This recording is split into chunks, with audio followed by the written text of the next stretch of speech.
कार्यालय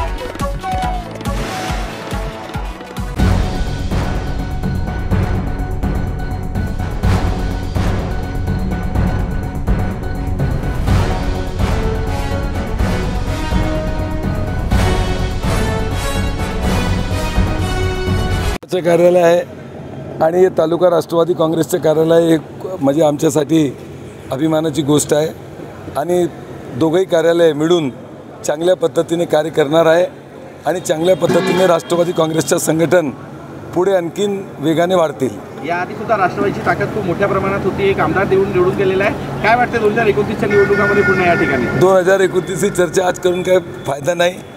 2029 पर्यंत काय काय होणार हे राज्याच्या देशाच्या राजकारणामध्ये काय काय नवीन घडते, पण पक्षाची ताकद वाढविण्यासाठी आम्ही दिवस रात्र काम करणार आणि ज्या पद्धतीने वरिष्ठ नेतृत्व आदेश देतील त्या पद्धतीने आम्ही पुढे जाणार। येणाऱ्या नगर परिषदेच्या निवडणुकीमध्ये या ठिकाणी राष्ट्रवादीची सत्ता बसेल का, काय वाटतं तुम्हाला? राष्ट्रवादी काँग्रेस पार्टी पूर्णपणे तिरोडा शहरामध्ये चांगल्या पद्धतीने काम करत आहे। प्रत्येक वार्डात आणि प्रत्येक बूथ कमिटीवर राष्ट्रवादीचे सशक्त लोक आहे आणि त्या पद्धतीने ते काम करत आहे आणि मला वाटतं की इथे 100% आमची सत्ता बसेल। ती महायुतीमध्ये लढाई की सर वेगळे लढणार हे वरचा निर्णय आहे, आमचा प्रयत्न आहे। माननीय देवेंद्र फडणवीसजी, माननीय अजितदादा, माननीय एकनाथजी शिंदे साहेब आणि माननीय प्रफुल्ल पटेल साहेब यांनी वरच्या लेवलवर सांगितलं आहे की जे जरी होत असेल तो प्रयत्न करायचाच की महायुती करायची आहे, पण काहीतरी स्थानिक स्तरावर काही निर्णय कमी जास्त झाले तो तुम्ही निर्णय घेऊ शकतात, पण आमची जेव्हापर्यंत वरतून आमचे वरिष्ठ लोकांचा निर्णय येत नाही तेव्हापर्यंत शहरात आम्ही ताकदीने काम करणार।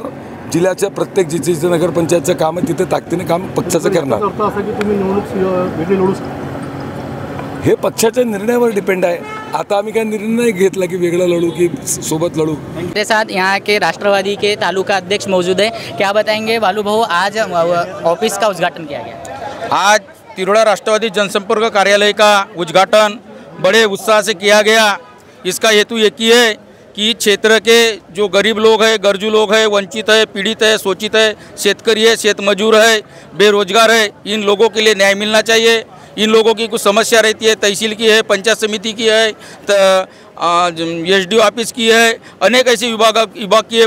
ये सभी का काम ये जनसंपर्क कार्यालय के माध्यम से किया जाएगा और जो भी मेरे पार्टी के भी जो लोग हैं इनका भी यहाँ काम किया जाएगा। अच्छा, यहाँ पार्टी के कार्यकर्ताओं का या पार्टी के लोगों का काम किया जाएगा या पूरे विधानसभा के अन्य पार्टियों के या कोई भी जनसामान्य लोगों का काम किया जाएगा?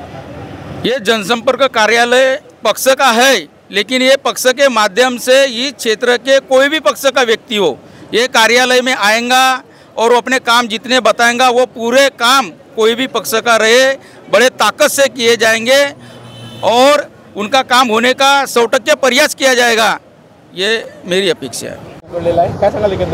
राष्ट्रवादी कार्यालयाचं जे म्हणजे जे सुरू करण्याचा जो मेन उद्देश आहे, राष्ट्रवादी काँग्रेस पक्ष हा तिरोडा तालुक्यामध्ये मोठा पक्ष आहे आणि संपूर्ण गोंदिया जिल्ह्यामध्ये प्रफुल्ल पटेल साहेबांच्या नेतृत्वाच्या विकासाच्या प्रवाहामध्ये आज शेतकऱ्यांच्या हिताची कामं जी झाली, प्रफुल्ल भाईजीच्या नेतृत्वात दरवर्षी शेतकऱ्यांना बोनस मिळते, शेतकऱ्यांच्या जे पीक AGP म्हणजे कृषी पंपाचं बिल माफ झालं, समृद्धी मार्ग गोंदियापर्यंत नागपूरपासून येण्याचं काम प्रफुल्ल भाईजीच्या नेतृत्वात होत आहे। प्रफुल्ल भाईजींच्या नेतृत्वात मोठे मोठे कामं ज्याच्यामध्ये मेडिकल